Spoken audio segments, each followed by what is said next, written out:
Bon après-midi à tous et à toutes. Merci de nous rejoindre sur Afro Info 243. Nous sommes heureux de vous retrouver parmi les nôtres cet après-midi, mardi 6 mai 2025. Merci à Congo Yetu qui nous suit depuis quelque part. Paul Zambara, vous nous suivez depuis Kampala, nous sommes en Ouganda. Merci également à tous les Congolais qui nous suivent depuis l'Ouganda, Kampala, pourquoi pas Entebbe, Mbarara et d'autres villes ougandaises. Merci à tous ceux-là qui nous suivent dans les 24 communes de Kinshasa. Ils sont très nombreux depuis Mongafula. Merci beaucoup. Depuis Centre-Ville. Vous nous suivez également en dehors de la République démocratique du Congo, Angola, France, Belgique, Italie, Amérique. Merci de nous rejoindre à nous cet après-midi, mardi 6 mai 2025. Qu'est-ce que vous devez retenir de ces informations qui sont sur les lignes de front? En tout cas, il y a une très bonne nouvelle. Les Ouazalendo ont réussi à reconquérir plusieurs localités. Nous sommes dans le territoire de Rutshuru. Vous le savez très bien que tout Rutshuru n'est pas contrôlé par les rebelles du M23 soutenus par l'armée rwandaise. Il y a toujours des Ouazalendo qui occupent une grande partie de Rutshuru. Alors, les combats ont repris en tout cas dans la région de Tongo et Kabizo, dans la chefferie de Bwito. Nous sommes dans le territoire de Rutshuru au nord Kivu. Depuis le week-end dernier, il y a toujours les attaques sur les positions de Ouazalendo. Et d'ailleurs, nous serons en ligne avec un porte-parole de Ouazalendo depuis Rutshuru. Installez-vous confortablement. Donc, dans cette édition, nous allons appeler un porte-parole de Ouazalendo depuis les groupements de Bukombo où les combats se poursuivent. Donc, avec lui, on va parler de la situation entière du territoire de Rutshuru. Avec lui, peut-être qu'il nous dira si tout Rutshuru est contrôlé par les M23 ou les Ouazalendo contrôlent combien de groupements qui comptent le territoire de Rutshuru. Nous serons également du côté d'ici du territoire de Lubero où les rebelles du M23 continuent toujours à progresser alors que les pourparlers ont repris c'était le dimanche avant-hier du côté de Doha entre le gouvernement congolais et les rebelles du M23. Nous serons également du côté du Sud Kivu où les combats viennent de reprendre aussi dans le territoire de Mwenga. Les combats, les rebelles du M23 continuent toujours à attaquer les Ouazalendo et poursuivre à prendre. Ils viennent de prendre d'autres localités. Ils annoncent qu'ils viennent de prendre les territoires de Walungu. Nous serons de ce côté-là pour vous informer de ce qui se passe réellement sur le terrain. Merci à tous ceux-là qui nous sont connectés. À pareil instant, nous commençons d'abord par le territoire de Rutshuru, dans la province du Nord Kivu, où les combats ont repris, en tout cas avec une grande intensité entre les jeunes résistants Ouazalendo et les rebelles du M23 soutenus par les Rwandais.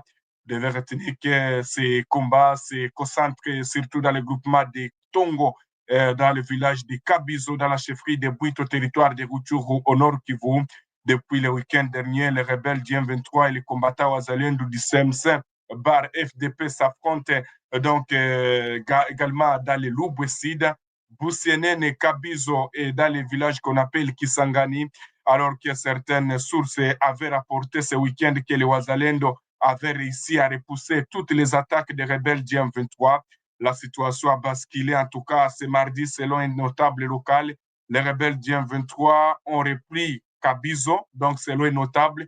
Alors, je récupère maintenant les porte-parole de Ouazalendo qui est en direct depuis les territoires de Rutshuru, plus précisément dans le village de Kabizo, que plusieurs sources ont annoncé que Kabizo serait tombé entre les mains des rebelles du M23. Mais qu'est-ce que les porte-parole de Ouazalendo, M. Héritier Gachegou, va nous dire dans cette édition? Je l'appelle au téléphone pour qu'il lui-même nous confirme qu'est-ce qui se passe réellement sur le terrain.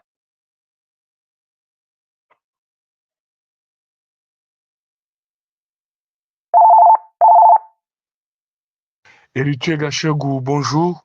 Je rappelle que vous êtes porte-parole du groupe de défense SMC BAR-FDP, un groupe de défense qui est à la première ligne de front contre les rebelles du M23 soutenus par l'armée rwandaise sur plusieurs fronts, notamment à Walikale et Masisi ou Rutshuru. Alors, ce matin, nous sommes mardi 6 mai 2025. Nous voulions savoir la situation sécuritaire du groupement de Bukombo et du groupement de Tongo, parce que hier, il y a eu des affrontements intenses et plusieurs attaques sur vos positions. Donc, qu'est-ce qu'on peut savoir, M. Rito Gachegou? En effet, il s'observe beaucoup d'affrontements dans nos positions. Bien sûr, l'armée rwandaise nous a attaqués. En fait, très concrètement, nous ne faisons pas face à un 23, à l'AFC et à toutes les connotations possibles. Plutôt, nous, les CMC, les collectifs et des mouvements pour le changement, forces de défense du peuple, nous faisons de plus en plus face à l'armée rwandaise et la RDF dans nos positions, puisqu'ils nous attaquent, nous les attaquons. Bien sûr, depuis le 4 mai 2025, ils nous ont attaqués dans nos positions se trouvant à Kisangani et à Boussenene. Ils ont tenté de reconquérir la cité de Kabizo, l'une des grandes cités de la chefferie de Buito en territoire de Rutshuru. Ils n'ont pas pu le faire. Bien sûr, ils sont encore revenus. Nous les avons frappés de telle sorte que nous avons neutralisé plusieurs éléments de la RDF qui sont rentrés à travers 4 voitures qui se sont dirigées vers la morgue de Rutshuru et de Bunagana, même au Rwanda. Ils sont allés les enterrer au niveau du Rwanda. Nous faisons cette guerre puisque c'est une guerre de libération. C'est une guerre d'abnégation, une guerre de concentration, c'est une guerre de vie ou de mort. Nous, les combattants de SMCF-DP. Bien sûr, ils nous ont attaqués, mais nous continuons à faire de plus en plus la véritable défense de notre patrie. Nous les avons repoussés au niveau de Kabizo, vers Boussenene, vers Tongo, Rushege, là où ils étaient revenus. Hier, ils sont arrivés, ils sont en train maintenant de piller les villages environnants de Kabizo. Nous sommes en train de les observer puisque tous les biens dans les boutiques et dans les kiosques qui sont en train de piller ou les cheminent vers le Rwanda. Et donc, voyez-vous, parmi les objectifs poursuivis par l'armée de Paul Kagame, d'épier, que ce soit les ressources minières, mais aussi des ressources mobilières que les populations détiennent, les populations congolaises, voulais-je dire. Et donc, nous sommes en train de les observer, nous allons faire ce qui est possible pour aussi les empêcher, au besoin, même si la FRDC se trouve à plusieurs kilomètres de nous, puisque là, nous sommes complètement à l'interne des zones occupées par la M23, quand bien même la FRDC se trouve au niveau de Pingada, le territoire de Walikale, et d'autres positions de la FRDC se trouvent au niveau de Lubero, des positions, voulais-je dire, des positions avancées de la FRDC. Nous les avons poussés à quitter la zone de Birambizo dans le groupement de Bukombo. À cette heure que je vous parle, nous sommes dans la grande position de Rubona. Là, ils étaient, nous les avons repoussés, nous les avons sommés de pouvoir abandonner cette entité. Et donc, nous sommes à Birambizo à cette heure où on se parle. Je suis dans la position de Rubona. Nous les avons fait quitter dans la position de Muhanga et dans la position de Kavumu à l'intérieur du groupement de Bukombo. Nous les avons poussés très loin d'ailleurs. Ils sont au niveau de Kichanga. À l'heure que je vous parle, je suis en train d'observer les zéniths de la cité de Kichanga.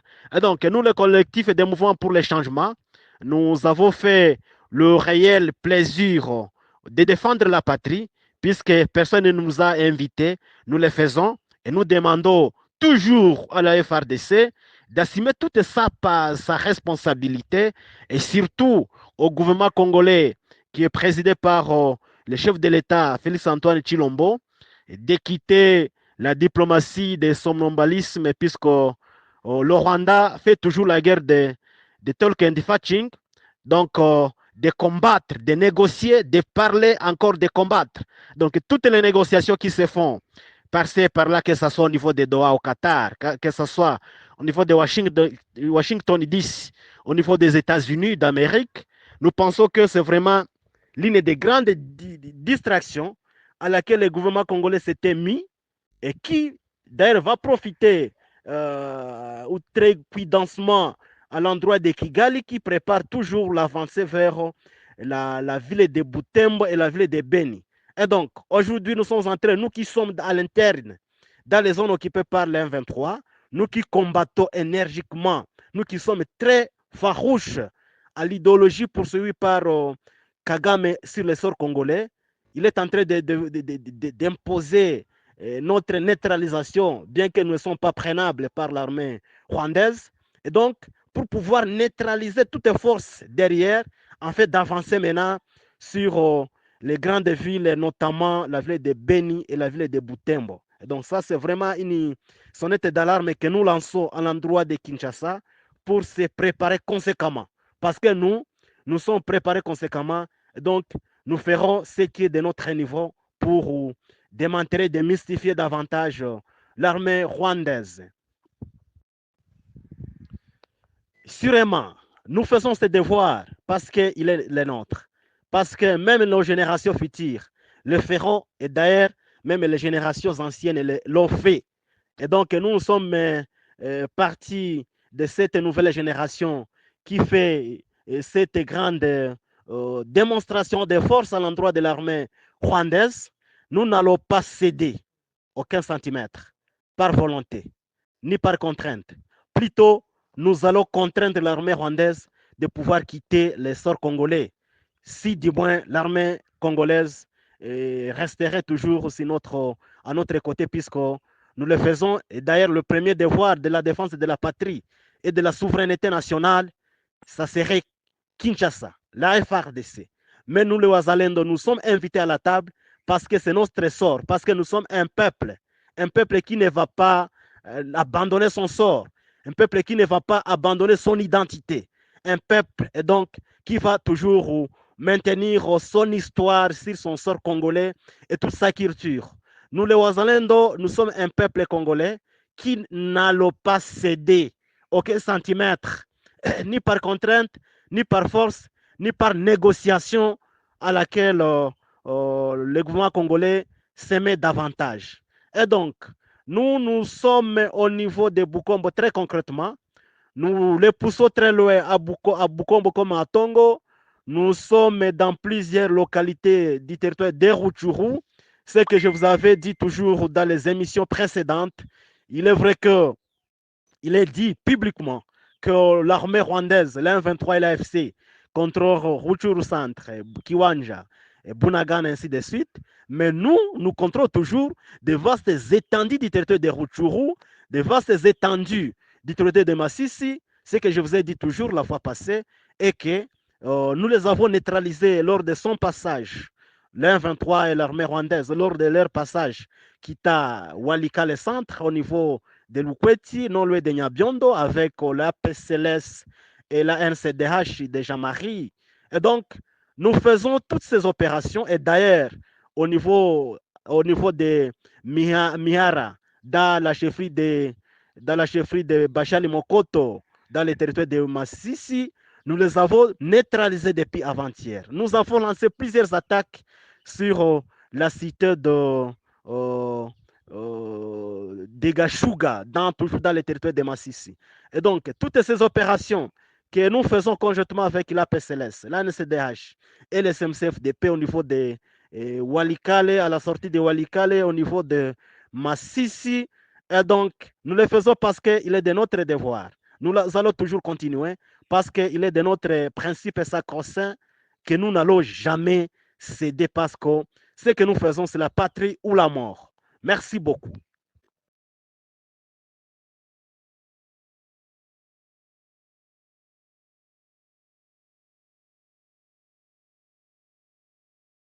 D'ailleurs, vous l'avez bien suivi en termes donc de ce territoire de Rutshuru.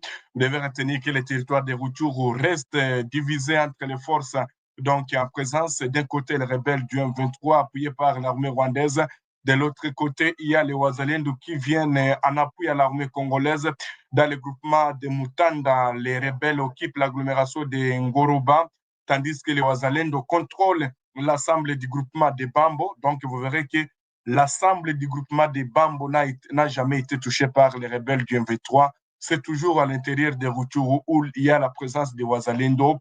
Dans le groupement de Tongo, le M23 occupe environ 20% des territoires, y compris l'axe stratégique Kanaba-Moulimbi. Cet axe important donc, et des matériels pour le transport des renforts et des matériels entre Tongo et Kinchanga dans le territoire de Bichoucha, ce qui confère un avantage important aux rebelles.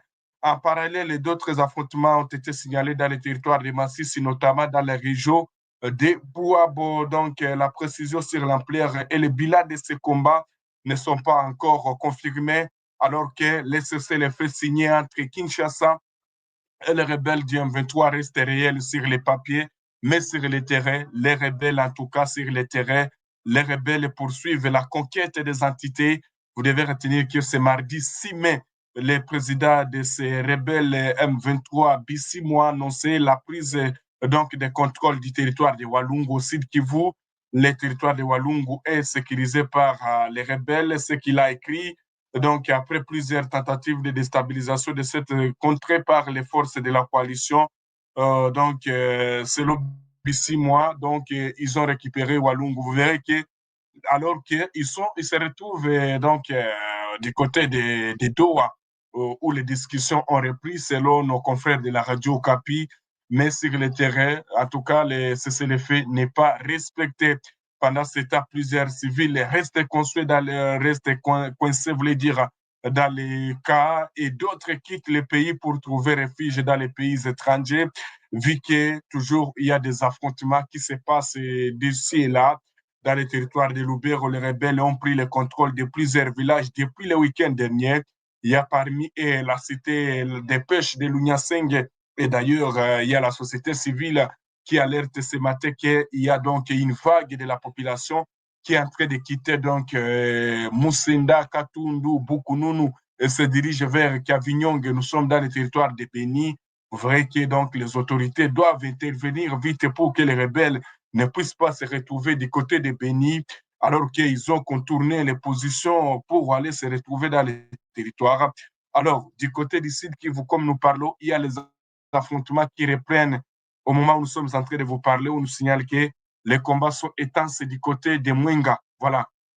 Mwenga, c'est un territoire qui n'avait jamais été touché par les rebelles du M23. Mais on nous signale que donc, les Mwenga est déjà touché par les affrontements des rebelles du M23 soutenus par les Rwandais. Donc, on signale que depuis le matin, il y a des positions des Wazalendo qui sont visées par les rebelles du M23 pour foncer toujours.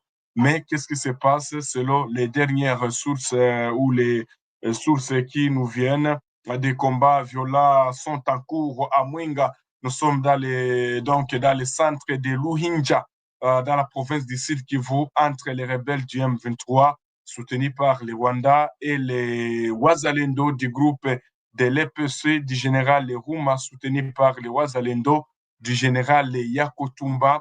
Selon plusieurs sources, les rebelles tenteraient d'occuper donc les cités minières du territoire de Mwenga. Vous savez très bien que Mwenga produit beaucoup, donc en termes de castérite et l'or. Alors les rebelles du 23 tentent de récupérer ces cités minières. Alors les Ouazalènes aussi, comme et donc les affaires de cessez-le-feu ne les concernent, sont en train sont en train de riposter contre toutes les attaques des rebelles du M23 soutenus par les Rwandais. Alors que du côté des Kamagnola, voilà, qu'est-ce qui va se passer? On a le matin, il y a une source qui nous a confirmé que qu'il y aurait un match nul donc à Katogota. Voilà, donc il y aurait un match nul à Katogota et Kamagnola après des violents combats hier. Les Ouazalendo et les rebelles du M23 occupent chacun leur ligne de front. Vous devez retenir que selon les plusieurs sources, les Ouazalendo sont à Katogota, limitrophe de Kamagnola, ainsi que sur les collines Serplomba, la cité de Kamagnola. En revanche, les M23 occupent la quasi-totalité de la ville de Kamagnola, mais les Ouazalendo n'ont pas été donc, les M23 n'ont pas bougé les Ouazalendo donc du côté de Katagota. Donc, dans les heures qui suivent, nous serons en direct avec un jeune résistant Ouazalendo qui est dans la zone. Il nous a confié qu'il nous pourra donner une interview par rapport à ces opérations qui se passent du côté des Katogota, où les M23 ont lancé les offensives. C'était hier.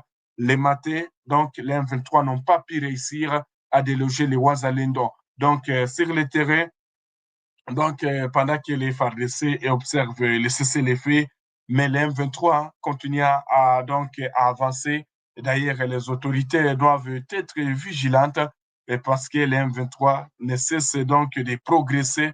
Imaginez-vous dans le sud des territoires de Lubero.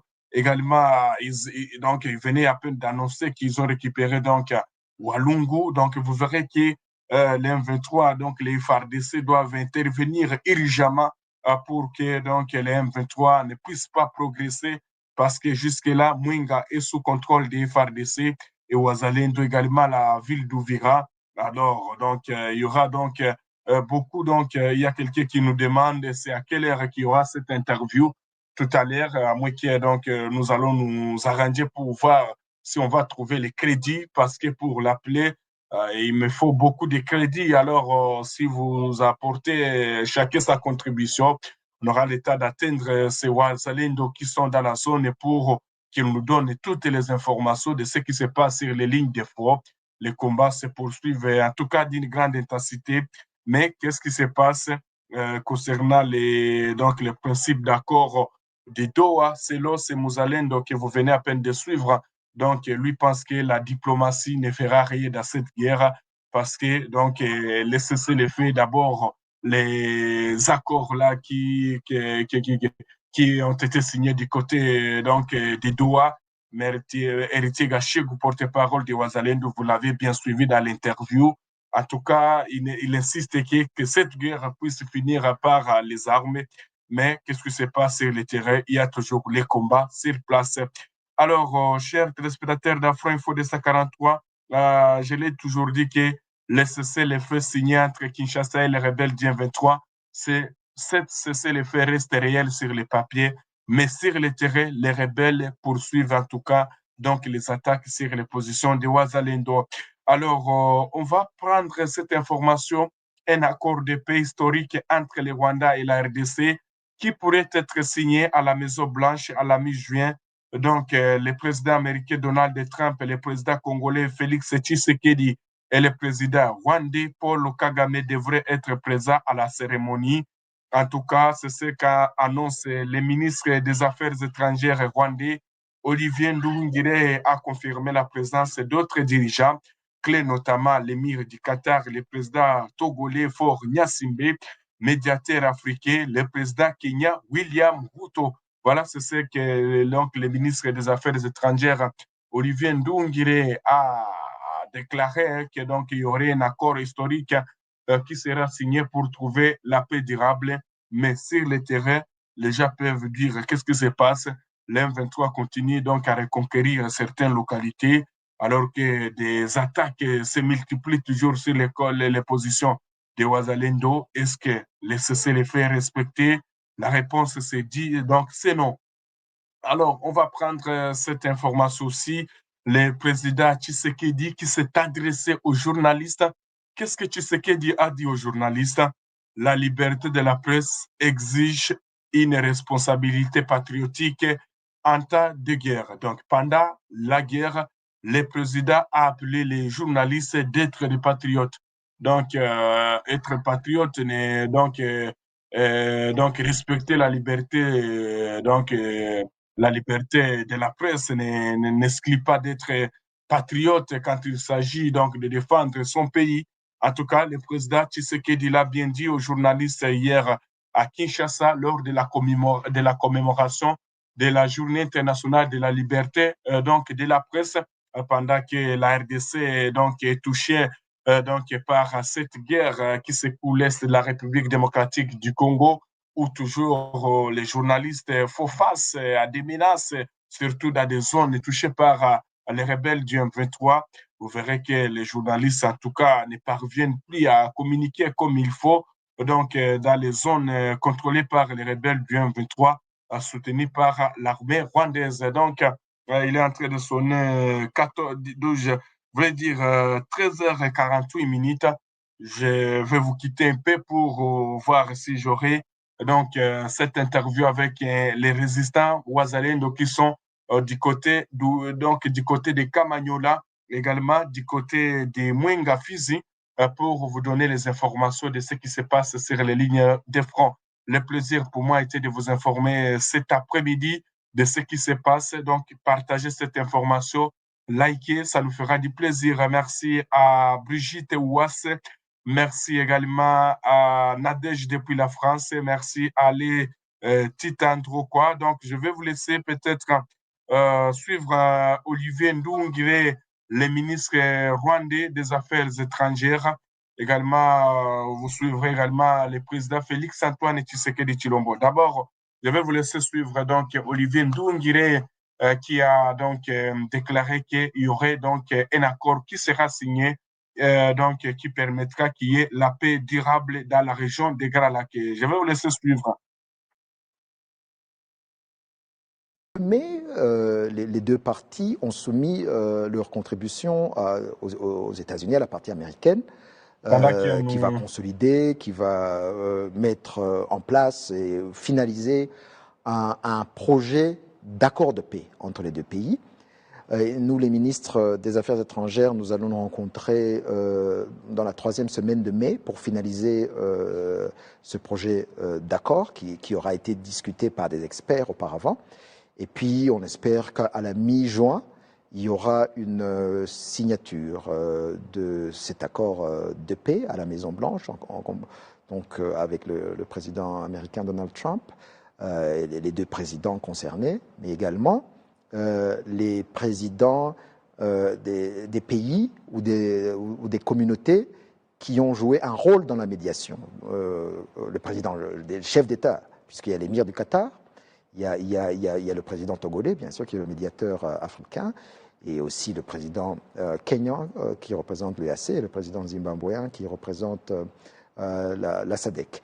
Donc, on espère que si tout va bien, donc on aura un accord de paix qui va nous permettre d'aboutir à une paix définitive dans la région. Voilà, donc c'était là le ministre des Affaires étrangères donc, du Rwanda, Olivier Nduhungirehe, qui a dit que la RDC et le Rwanda pourraient signer un accord historique pour mettre fin à ces conflits. Alors, comme je l'ai évoqué, le Tshisekedi qui a appelé donc les journalistes pendant cette période de guerre, la liberté d'express, de la liberté de la presse n'exclut pas le patriotisme. Suivez son Excellence Félix Antoine Tshisekedi Tshilombo. La presse ne peut être dissociée du devoir de responsabilité patriotique. Elle appelle chaque journaliste à faire le choix conscient d'une information qui contribue à la défense de la patrie. Il ne s'agit nullement de travestir la vérité, ni d'imposer une pensée unique, mais d'un engagement.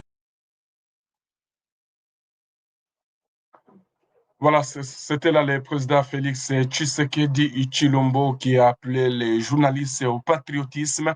Merci à Liliane Malouzei depuis la Roumanie. Merci beaucoup Brigitte Ouassé, Paulé Kagame et tous les autres.